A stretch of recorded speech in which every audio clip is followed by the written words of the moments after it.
Yeah. But no, man, Mr. Hawkins, I appreciate you even doing this. I got a chance to kind of dig just a little bit into your history and everything that you've done for Southern artists and the music industry. It just needs to be talked about. So hopefully, I can ask you some questions about that that'll kind of cover the gamut of things. Yeah. Thank you so much. I really, really, really appreciate it. Oh, man, the pleasure's all mine. Mr. Hawkins, let me start from the very beginning. I saw the number of hats that you wear. Of course, we know you for your work with the Southern Entertainment Awards, but and you also DJ. And I want to ask you, what was some early musical influences for you as a child? You came up at the advent of hip hop. Yeah. So early on, I would say from a music standpoint, my mother introduced me into a lot of music and my father, so music is heavily in the family. But Herbie Hancock, Mm. Shaka Khan, Herb Albert, a lot of jazz influence, Phoebe Snow, Ella Fitzgerald, the list continues to go on. Roy Ayers, the Blackbirds, um, hip hop. I was segued through Gil Scott and the Last Poets. And then, Run DMC, the classic Def Jam stuff, but also growing up. So I'm originally from Flint, Michigan. So growing up in Michigan, it's Top Authority, Breed, Dayton Family, Jake the Flake, Esham, and that list goes on. So a lot of Midwest, but I'm real privy into all of the stuff that Dilla did, you know, Far Side, Tribe Called Quest, Slum, Outkast, that vibe of music, that jazzy feel in the music. Man, those are some of my favorites too. The jazz aesthetic, because I could throw Pete Rock in there as well, and some others. And so that makes me wonder because I did see that you were from Flint. How did you end up in the South? Like, how did you end up in Tennessee?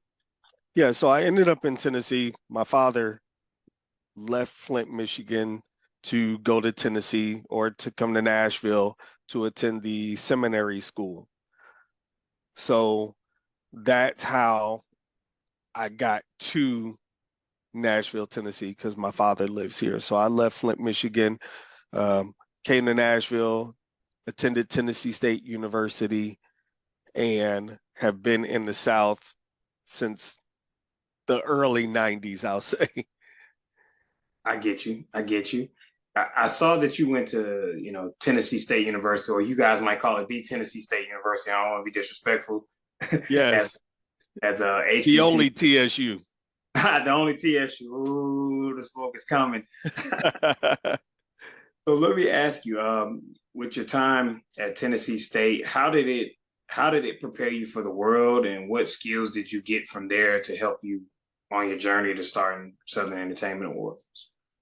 Networking, definitely being around my own culture, seeing the diversity within our culture, the curricular and extracurricular activities I was afforded to at an HBCU. Flint, Michigan is totally different. Um, we have satellite campuses and colleges and universities there. The U of M Flint is there, so I'm a huge Go Blue fan. Um, but in Nashville, when you think of Tennessee State and its history and it being down the street from Fisk University, Meharry, and all of that culture on one street, it's a beautiful thing. And we initially had a record store nestled right in between Fisk, Meharry, and TSU. So that allowed us to really feel the heartbeat of the community. And needless to say, that's how we started the SEAs. So I'm assuming the story you're talking about is Platinum Bound, right? That is correct. With your time at Platinum Bound, I know that's where you met DJ Infamous. Who were, before we get into that story, who were some of the artists coming out at the time that you guys had in the store? And did you guys get a chance to play a role in their success as they were coming up? That's a very good question. And actually, DJ Infamous, we grew up together in Flint, Michigan. Oh, But we recircled with one another in Nashville, Tennessee. So after I left TSU, I moved to Atlanta. And then from Atlanta, I came back to Nashville and we connected on that.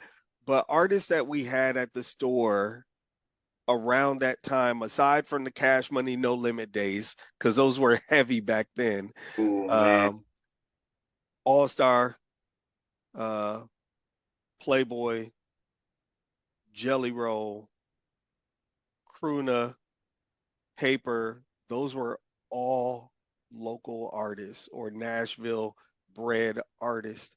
And it was so amazing to see that their progression and, their life journey. When we think of people like, for example, I'll take Jelly Roll. 20 years ago, who would have thought that he is where he is now? I always knew he had a hunger and a passion in him and that he was unique and special. When we think of artists like Paper, his son is a prominent point guard at Tennessee State University. And he's been on his own journey. When we think of artists like All Star, aka Lido or Star Lido, Yeah. and his wordplay and music and his cadence and the fact that he's still doing music 15 plus years later, it's remarkable. And to be able to see that journey and have a hand on it on all of those artists in some capacity, um, it's just it's so surreal. It's crazy that you mentioned some of those artists, especially like Starlito, because like you said, we look at their output now, we look at the place that they have in the culture, and it just goes without saying that they're, influential for South Tennessee and music in general. I'll ask this then. What is it that people often miss about Nashville and its rap scene? Because we think of Nashville, and of course we think of country. But what have you noticed about the Nashville rap scene that doesn't probably get or doesn't typically get mentioned when people think of the city? Yeah, we got some talent here. We have some true gems here. And even this new era of rappers that are coming out of the city, they're very diverse. When we think of Deja McBride, aka the Rap Girl, um, her song is now featured for Google's launch of their new phone. When we think of just so many people, and I hate naming names because I Leave know some. so many and I'm gonna forget someone. So everyone, please forgive me. But Brian Brown, like the diversity in the talent that is coming out of the city, Tim Gent, it is so amazing that we have some diamonds in the rough here, and many of them are being overlooked. And they are doing things on a national and global level. Like I said, the Rap Girl, Google. Tim Gent has had placements in Insecure and other collaborations that are so monumental that didn't occur 20 years ago. Those opportunities were not available to artists here in the city 15 to 20 years ago, and they are now. And they're getting overlooked in so many instances when people talk about Nashville and music. Remember, Music City is Music City because of the Fifth Jubilee Singers. Thank you for mentioning all of the history that you did, because Black music and Black culture wouldn't be the same without the Fifth Jubilee Singers. But then also, when you're talking about the next generation of Nashville artists, they're making an impact globally, like you said, and it's not being mentioned. But I'll follow that question up with this then. Southern Entertainment Awards, you guys have been strategic in placing artists in positions. How much have you all collaborated with like Nashville radio and other outlets to help provide that platform for not just Nashville, but artists in general? Yeah, so we've tried our best to do our part, to provide a platform, to provide a sense of community, as well as an opportunity for advancement. And we can attempt to point people in the right direction. We can make the connections or bring people together. And what they do with it after that is Up to them. solely on them, solely on them. We've went over and beyond in those regards. We will continue to provide opportunities of exposure. When you think about our event, every year we have independent talent on our stage performing. Many, a lot of people have never heard of, but they will. You know, when we think of this past year's event, we had the Shandellas performing. They now have a chart topping song.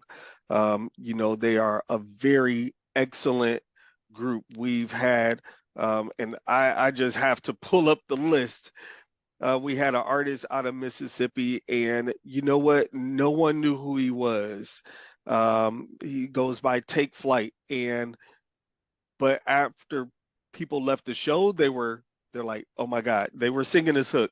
We had Kendrick P, we've had Bryant Taylor, August Rain, and like just the performances, the opportunities that we are giving people on the stage. For some, at that point in their career, is the biggest stage they've ever been on.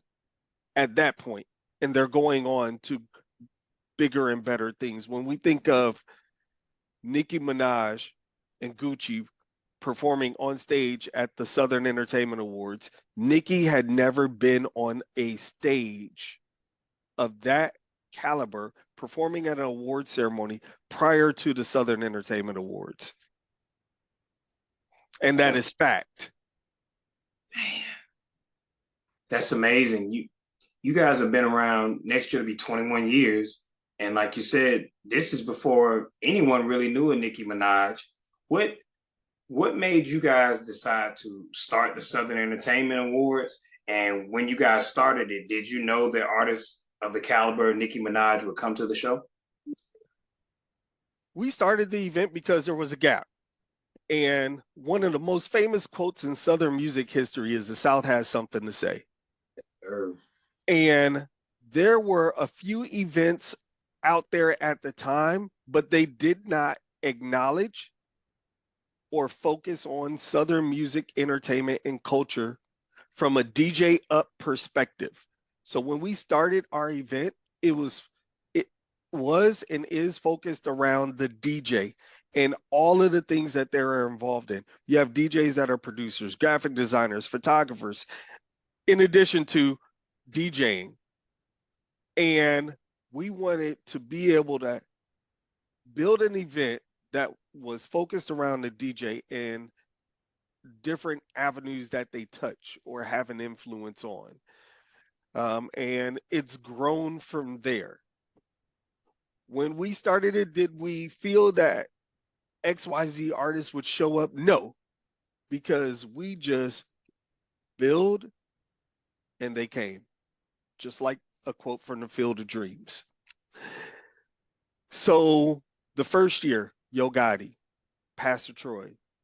The second year, Yo Gotti, the Chat, All Star. And the list goes on. Play a Fly, um, 8 Ball, MJG, Jody Breeze, JC.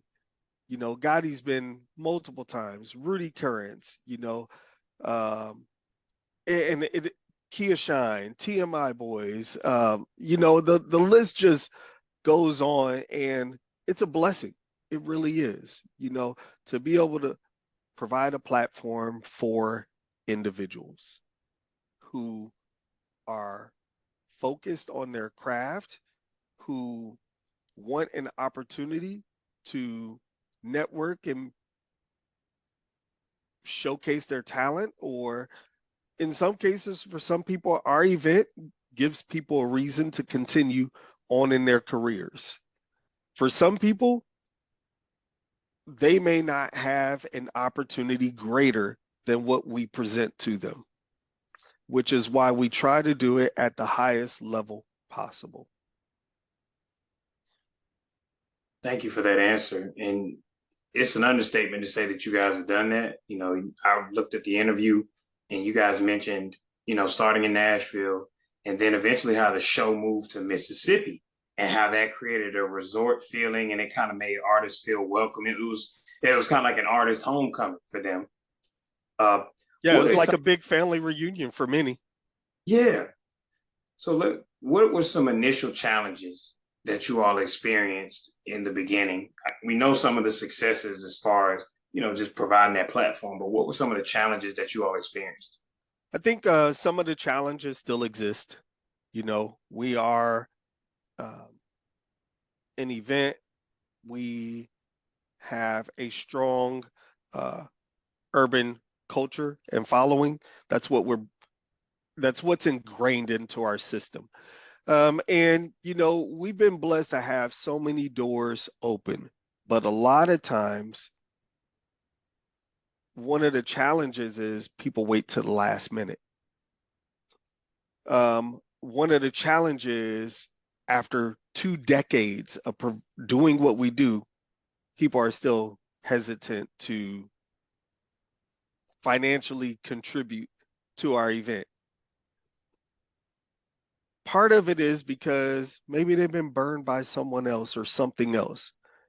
Maybe they have, just never heard of us, because times have changed.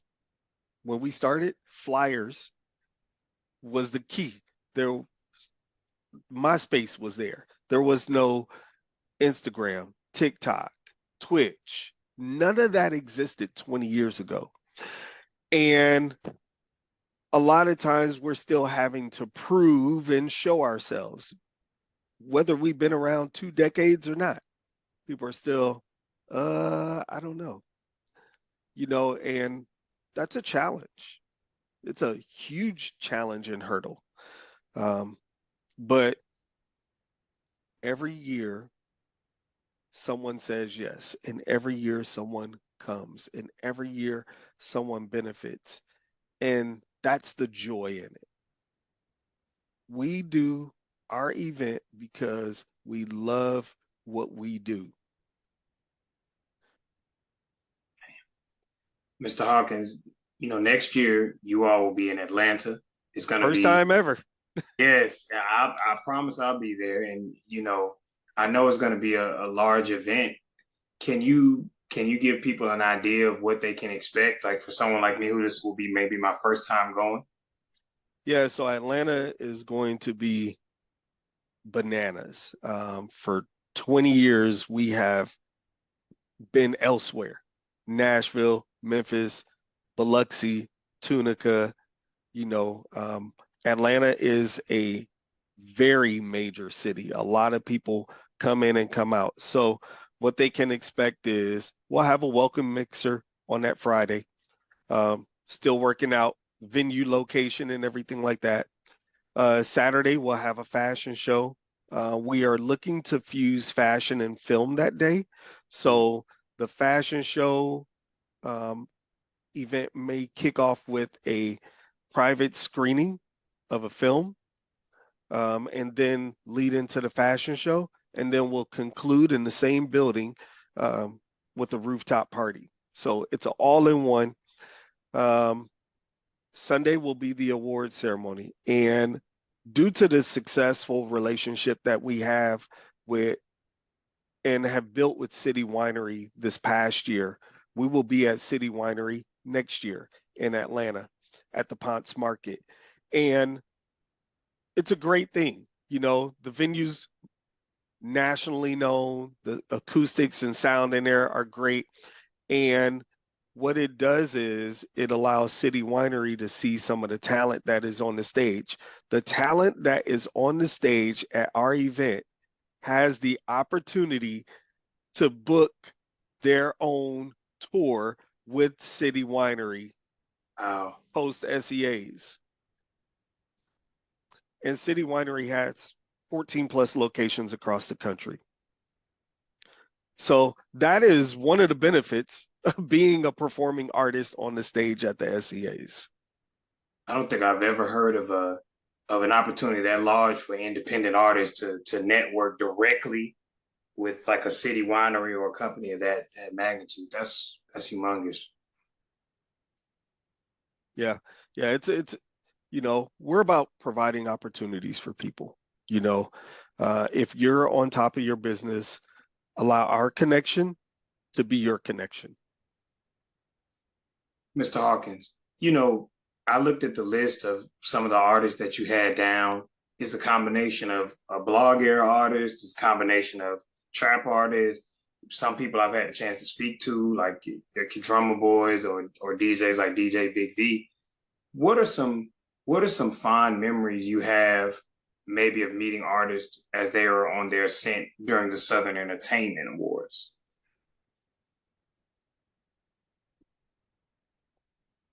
Hey, that's crazy. You know, uh, a lot of artists and people that have been, I'll call them friends. Um, everyone is so humble and approachable, and just open for communication. I haven't ran into anyone that hasn't been receptive or hasn't, just yeah, it's just good conversation. I see these people out and everything. I'll see someone out like a drummer boy and we talk, you know, we dap each other up and, you know, I'll see someone, like a Killer Mike and, just be able to say, yo, man, that album you put out is gospel.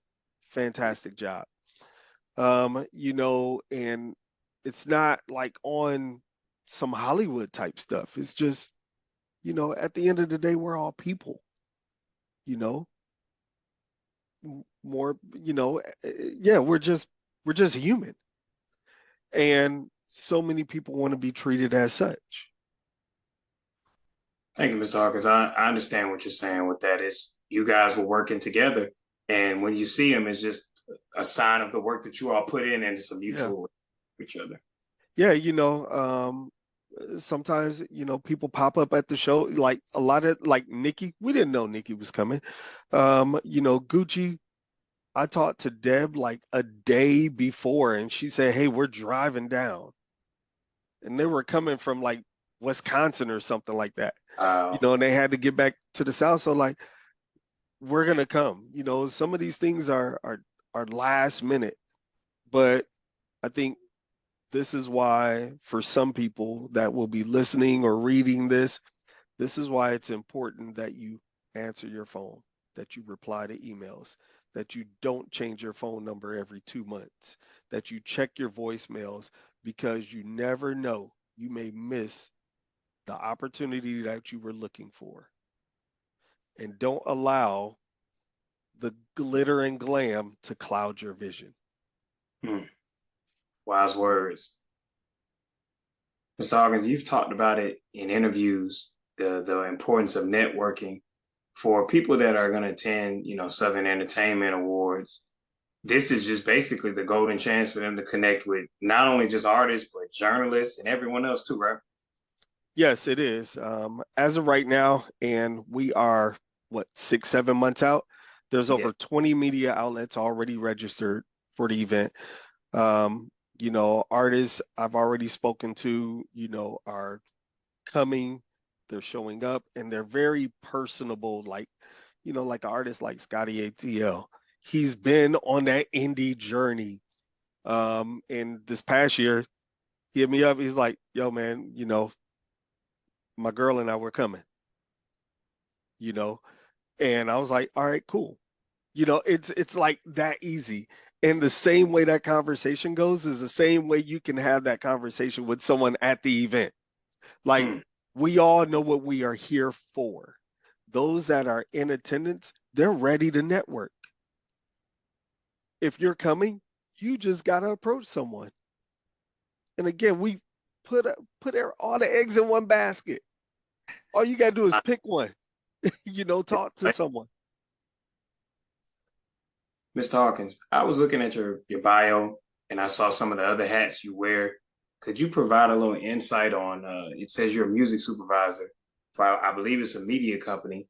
Could you provide a little more insight on what it is you do and what's the purpose of the company? Yes. So, and man, you've done some phenomenal research and I'm everything. I appreciate that. But what I will say is that I'm a music supervisor for Onyx Theory Arts, and it is a film company. It's an independent film company. You may have seen some of our films on Tubi, Amazon, and a variety of other places as well. My job as a music supervisor is placing music into the film. So again, I'm working with independent artists. I'm giving independent artists an opportunity. Just imagine your favorite film without music and now put it back in there. That is my job to help boost up the feel, the emotion, uh, ride through with the storyline, and that's it. Some of the films that I have done music for that are currently out and available for people to watch on uh, on Tubi would be The Aftermath and Clout. So Clout is with a hashtag and it's Clout. So in The Aftermath, I was able to get music of about two, three independent artists in the film. In Clout, I think 6 to 7 independent artists. And I'm always working on that. So if any artist ever wants to send me some music, they can.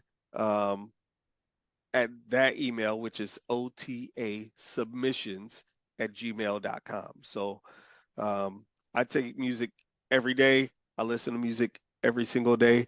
If it's not something I can use for a film now, I hold on to it for a next one. We're doing about 3 to 5 films a year. So Wow. yeah, definitely an opportunity. And to anyone listening or reading this, when your music is placed in a film, and your paperwork is done properly, you will receive royalties for the life of the film. Speaking of contact, because you gave everyone the contact to send you information for the media company, how can artists, creatives, and anyone else get in contact with you to register for next year's event? Yes, so people can reach out to us through info@southernentawards.com. Our phone number 615-669-0012. Our website southernentawards.com. Instagram @SEA_awards. Twitter, the same handle, Facebook/Southern ENT Awards. We are somewhat everywhere. And if you reach out to us, we will respond within 24 to 48 hours. Is there a platform that you're more active on than another? No. Okay. Okay. But the preferred method of contact would be email as the number one option. Okay. Okay. Mr. Hawkins, we're in a time where people want to watch interviews or get clips and from people that are successful and they kind of want to know like a blueprint. If you could give anybody listening that's a creative, one piece of advice, to help them become successful, what would you tell them? Consistency. That's all I can say. If you're inconsistent, it will show. If you're consistent, it will show. Mr. Hawkins, I appreciate you taking time out to talk to us today. And like I said, I can't wait to attend the event next year. I know it's gonna bring, you're gonna bring out all the stops for it, but I just appreciate you sitting and talking with me today, even for a little bit. No, thank you so much. Really appreciate it. After we wrap up our interview, I will get over an email to you with the media registration information so that you can have it for the event. Really, thank you. No, I appreciate you. And my goal is not only to be there with my publication, but just to network and get to meet you in public. So I will definitely be there, and I'm gonna register. And yeah, I definitely will be there. Okay. You have a very good day. Thank you, Mr. Hawkins. You take care. Enjoy your football. Okay. Yes, I will. Thank you. Talk to you later. All right, bye.